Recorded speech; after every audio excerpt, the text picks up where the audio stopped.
to have my good friend, Mr. Chris deMarcken, get up and say a few words.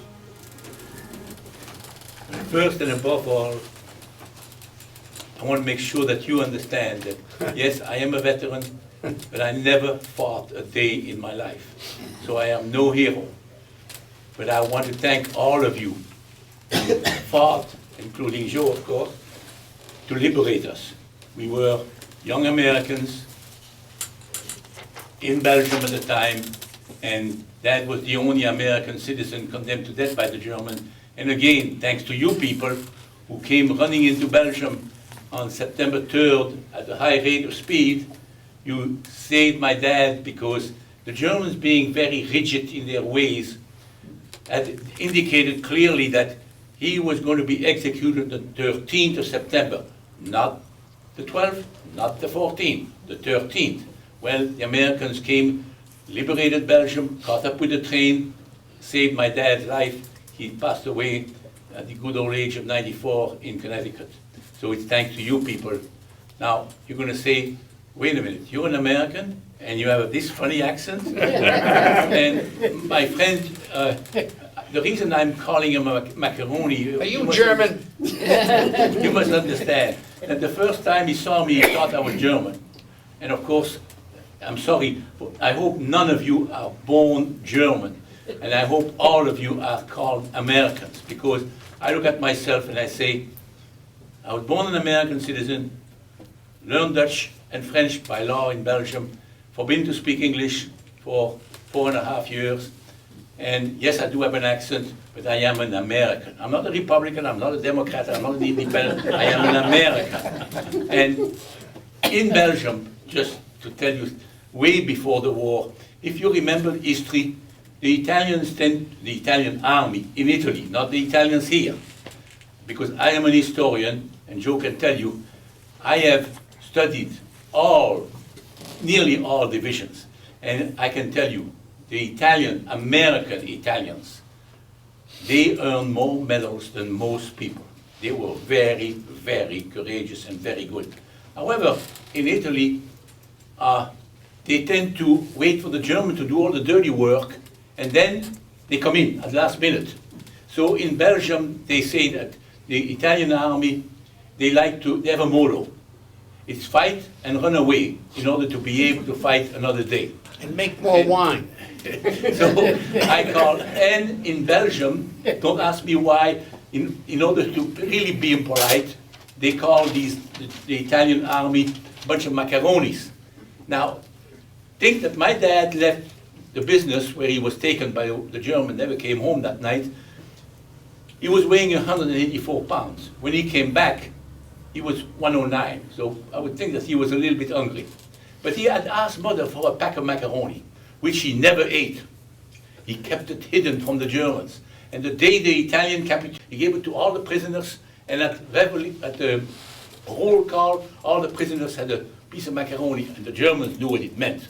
They were really upset. It took them 3 days to find out who was responsible for it, and Dad got 3 days of what they call in German Dunkelcell, black cell. That means you were buried in the ground somewhere in a cell, and no food for 3 days, just water.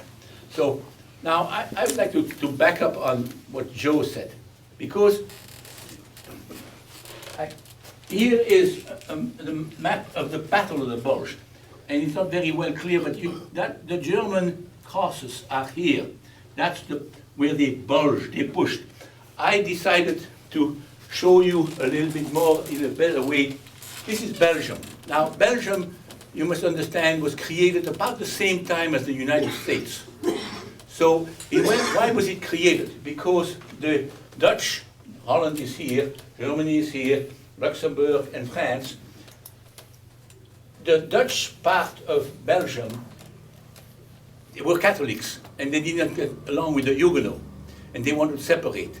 The French Catholics wanted to separate from France because of the revolution and all of that. So they got together, and you see this little line that I showed, that's the Dutch-speaking, this is the French-speaking, Walloon. Belgium is the size of Massachusetts plus 3 times Rhode Island. So it's a very small country. And there is, I try to reproduce the bulge. And I am not politically correct. I don't care what the government says. The government is wrong, because the Battle of the Bulge started on the 16th of December, yes, but they also pretend, the US government, that it ended on January 5th. It only ended when all the Germans were pushed back beyond the line that they started, and that was February 8th. So for me, I don't care what the government says. The battle was between December 16th and February 8th, 1945. So just to have an idea of what when Joe is talking, it was a very small country with a lot of soldiers in this area. It was the worst winter ever that Belgium ever had in 50 years. Cold, freezing cold, snow like no tomorrow.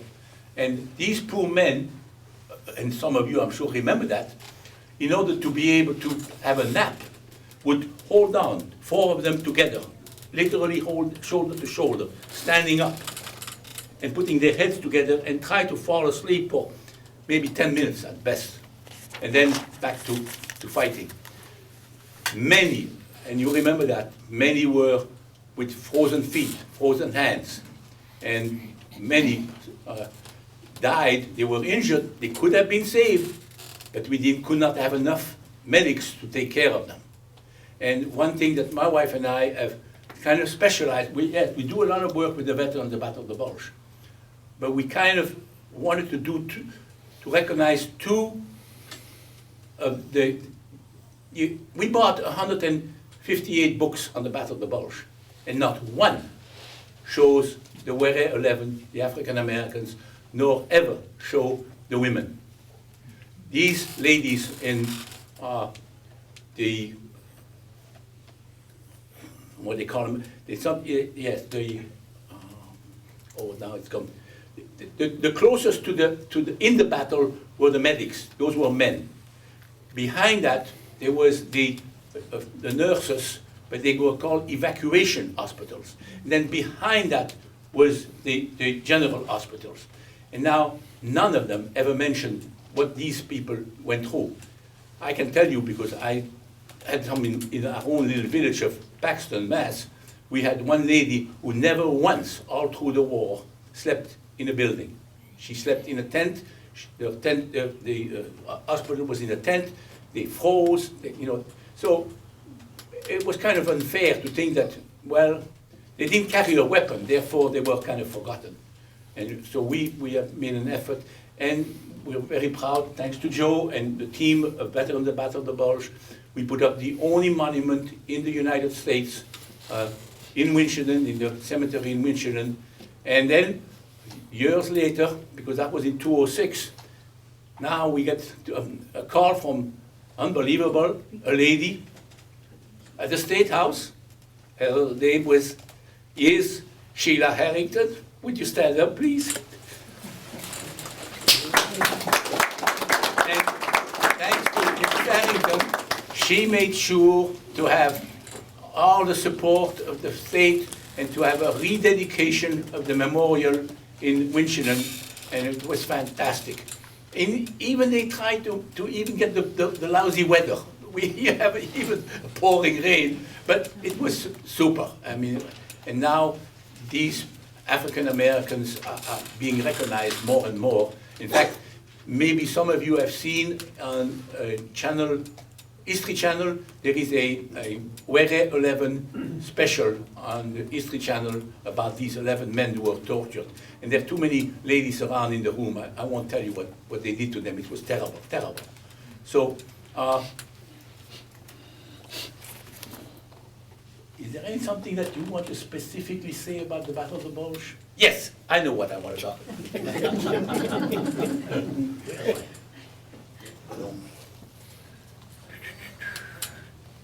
Here.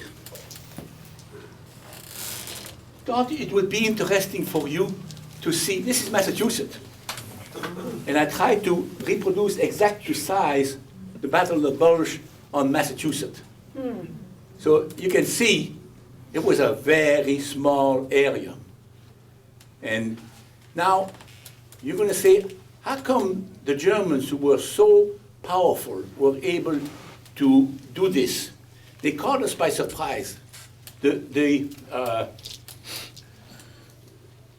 general, in fact, the Supreme Commander, Eisenhower, honestly thought that the war was over. They told the 106th Infantry, in fact, that, oh, fellows, you're going to go into this area, there's no problem, you don't have any ammunition, you don't need it. And by rule of the army, and I should know something, I'm an infantryman from the 9th Infantry, we have 5 miles, no more, to cover with the division.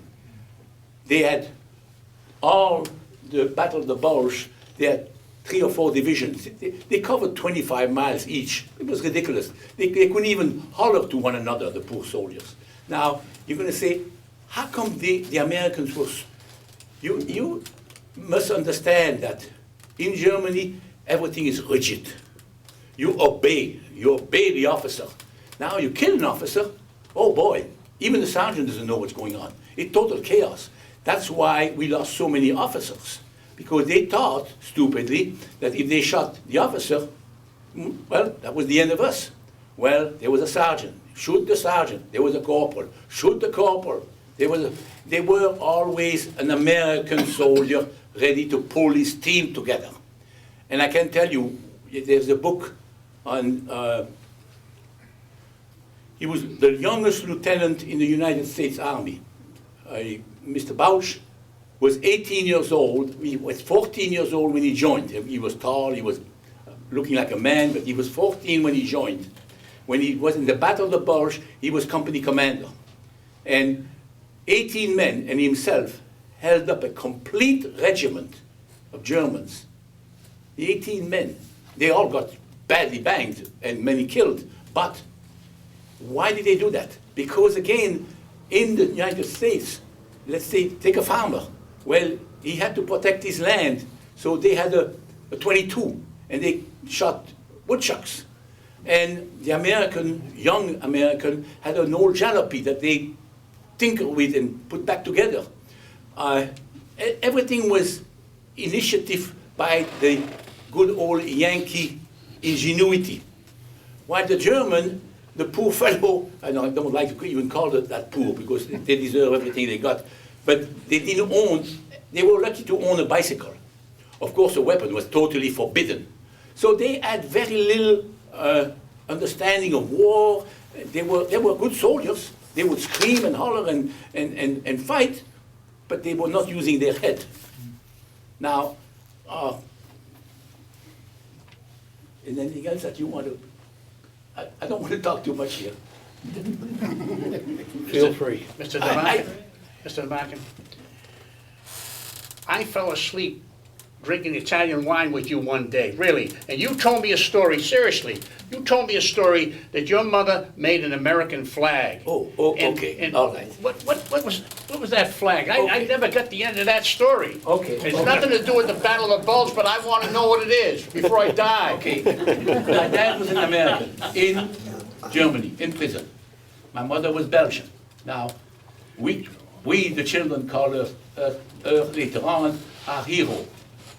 But she was gone by that time, because we did not know, we found out in her paperwork and souvenirs, a certificate signed by the King of England with the medals.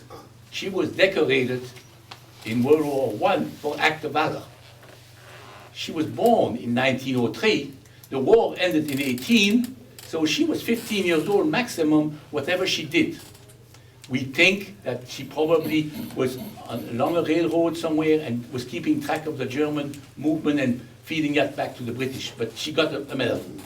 Now, mother had been educated in England. She knew English very well. We had no dad, so he could not tell mother that, but mother was a very dedicated, very patriotic. I was born a Belgian. I love my 9 American children, I love my husband, but I cannot make that movement of becoming an American. So she never became an American. but she was very patriotic. So she decided she was going to make an American flag so that when the Americans would come and liberate us, there would be a flag on the house. She did not know, she knew there were 13 stripes, she knew there were 48 stars because Hawaii and Alaska were not. So she made a flag, which I'm going to ask Joe to hold up for you. Oh, you actually bought the flag here. And No, now, you don't know the left from the right. Mother, we had a German guard in the house. And she would wait until, we found out that, of course, after the war. We did not know that she made this flag. And she would wait for the guard to be asleep, and then she would pull her little single sewing machine with the foot pedal, and she would make some part of it and then shove it back underneath the floor in her bedroom. Now, what's wrong? Those of you who know, don't please, but those of you who don't know me, what's wrong with this flag? Stars are upside down. The stars, exactly. Mother did not know. The only time the stars in the United States point down is on the Medal of Honor. But, so here, it's really an exception. In fact, one day, I was chastised when I went to school by a veteran. He said, well, you know, you should be ashamed to show something like this because it's really desecrating our flag. And I said, wait a minute, fellow.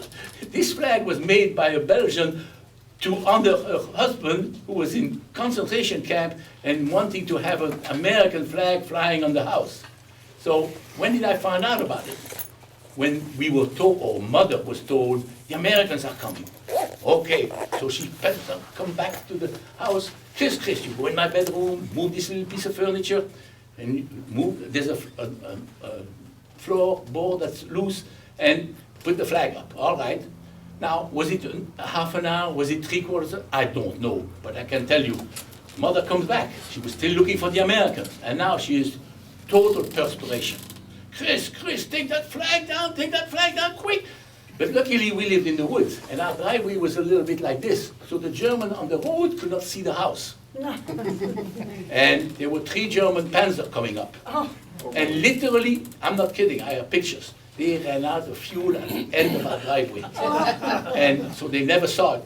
And I can tell you, ladies and gentlemen, I did not fold that flag. It was rolled in a little ball and under the floor. And whew, because if the Germans had seen this, we would not be here to talk about it. So that is a little bit of the story of. But that's not the story you told me. You told me there was a flag over the fireplace. Oh, that's a little one. I still have that one too. That one flew over the flyer. What, tell me. Why it was there? I want to know that. Because Dad had a flag flying in the only room that we could live in, because we had a wooden stove in the winter, and believe it or not, even the SS, when they came in and searched the house, they never took the flag down. I don't know, it was like something that they could not do. I still don't know. But and that little flag was over on the chimney, over the wood stove, and it fluttered all through the winter with the heat. And so it is tattered, I mean, it's broken, and I still have it in a frame. That's the story of that little flag. But that one was small. The SS didn't take it down? No, they respected the American flag. Wow. They No. respected it? Yes. Wow. But mind you, you have to understand the Germans. They're very good engineers, but they cannot use their head. That's one thing, they're so regimented. For instance, one of the scariest things for us kids is to wake up at 1 o'clock, 2 o'clock in the morning with an SS standing there in bed with a pistol at your head. Raus. And they would take us all out, put us in that one room, and then they checked to see the number of warm beds. And then they would count the number of heads. And if you had one warm bed more than the heads, they would take the house down to find out. Well, every time we hit American, they would only stay one day to go further and down to France and Portugal, Spain and Portugal. And So these men never slept in a bed. And Dad had built a chute on the 4th floor in the rafters, and they never caught him because they never came with dogs. But otherwise, they would question you and question, harass the living life out of us, because they knew there was something going on, but they couldn't, and Mother was still involved with the underground. So, I'm sure you must have some question for Joe. Could you tell the story about being in church? Oh, that's emotional. In the sense that, you see, when the Germans were winning, they were doing well, they had no problem of having Americans die in camp. Now, they never tortured the Americans. They were afraid of that. But they let them die of hunger. And the younger Americans usually died first because they needed the energy. Dad was an older man. He married at age 37, and I'm the oldest of 9, so, and I was born in 28. So I'm 86 years old. But, so they didn't care. Okay, you die, you die. But then when the Americans started winning, they had acquired, liberated northern Africa, and now they were winning in Italy. They decided, oh, dangerous. We might have reprisal when an American. So Dr. Bobea, the doctor who was a prisoner, said to Dad, look, Gus, the next time I hear that the Germans are going to have a medical, I'll tell you in advance, you don't drink. And it's going to be excruciating, but your last drop of urine will show that you had a kidney removed in 36. Now you had only 1 kidney left. That kidney now is gone. And they will probably send you home to die. So we don't know this, of course. And in Belgium, we don't have benches in churches like here in the States. We have individual chairs, or at least they had that in those days. And due to respect, and more of them were women, because the Belgian men were all taken to Germany, but the Belgian women were very patriotic and still are very patriotic, and would try to save Americans, and they got caught and in prison. And now the seat in church of he or she who was gone in Germany was kept open. That was respect. Now we're all in church, the seat, Dad, Mother, and some of us, not all of us, because they were too young. We lived a mile from the church, and it was in the fall, early November, and it was cold, and so we were in church. And now this Dad was pleasantly plump, clean shaved the last time we saw him, and this hobo looking like a beggar with dirty clothes, a beard, hunched like this, skinny, and he sat down next to Mother. Of course, Mother is not going to go and say, hey, who are you? She's looking at the altar. But us kids, we were here, and what on earth is going on? Why? There's plenty of seats. Why is this beggar sitting next to Mother? Well, they always talk English among themselves. And he took, within 30 seconds, he took his elbow, shoved it into Mother's ribs and said, are you going to kiss me? And he said it out loud. It was Dad. I mean, she finally recognized it was her husband. I'll tell you, there was a little bit of disturbance in the church. So that's what... Can I ask? Oh, Sheila, would you like to say anything? Well, there's not much I can say to top anything you've already said. It should be mentioned that you were the state rep. Well, thank you. The He was best just reelected. representative in the state. Well, thank you. I have had the honor and the privilege to be able to work with Joe Landry and Christian deMarcken and a few others over this past year. And their dedication to the memory of those that fought in the Battle of the Bulge, and their dedication to the Wereth 11, which they started to tell that story. And I would have to say that story astonished so many people in the state. Secretary of Veterans Affairs was really unaware of it. There were VFW post in Boston that was largely African-American that were somewhat aware of it, but not aware of the work that they had done. And really I mean, you're right, he won't brag or toot his own horn either if you try to beat it out of him, but really all of that memory that you guys put together, if you had not initiated and really tried to work to put both the memorial to the Battle of the Bulge veterans and the memorial to the Wereth 11, I don't think that their memory would be honored in the United States as the way that we hoped to do in that rededication ceremony. Still not enough, obviously still not enough, that we will have to continue to always remember and do more. But I am proud that it's people from our area of Massachusetts that took it upon themselves to do this. The only memorial in the United States, actually, to the Wereth 11 has been put there by Mr. deMarcken and Mr. Landry and others. And I actually felt so proud to be able to work with them on it. And we are going to be meeting on Tuesday on the 11th day at the 11th hour of the 11th month at Holy Cross, College of the Holy Cross, where the Central Massachusetts Veterans of the Battle of the Bulge will have a commemoration that day for the 70th anniversary of this extraordinary battle. And I'm going to be honored to be there with them again. So I'm glad everybody was here to hear their stories.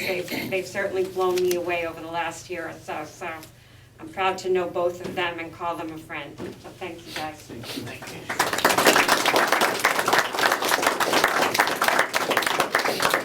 I want to thank this lady because basically this could not have been done without the state rep, who really went out of her way to pull everybody in Boston, and it was fantastic. And then I think I would be remiss to say, when I'm 86 years old, I was very, very lucky. I married a Belgian. Her uncle and godfather was Belgium ambassador to Washington during World War I. So we had some ties there. And she has been unbelievably supportive of the work that we have been doing. And when I say unbelievable, this fellow was poisoned during the war, high school dropout, and I went back, thanks to her, to high school in Boston at age 28. So, and I went then from there to Tufts University, and it's thanks to her. And I hope one day you meet this charming lady that I call my wife. In 3 months from now, it'll be 60 years.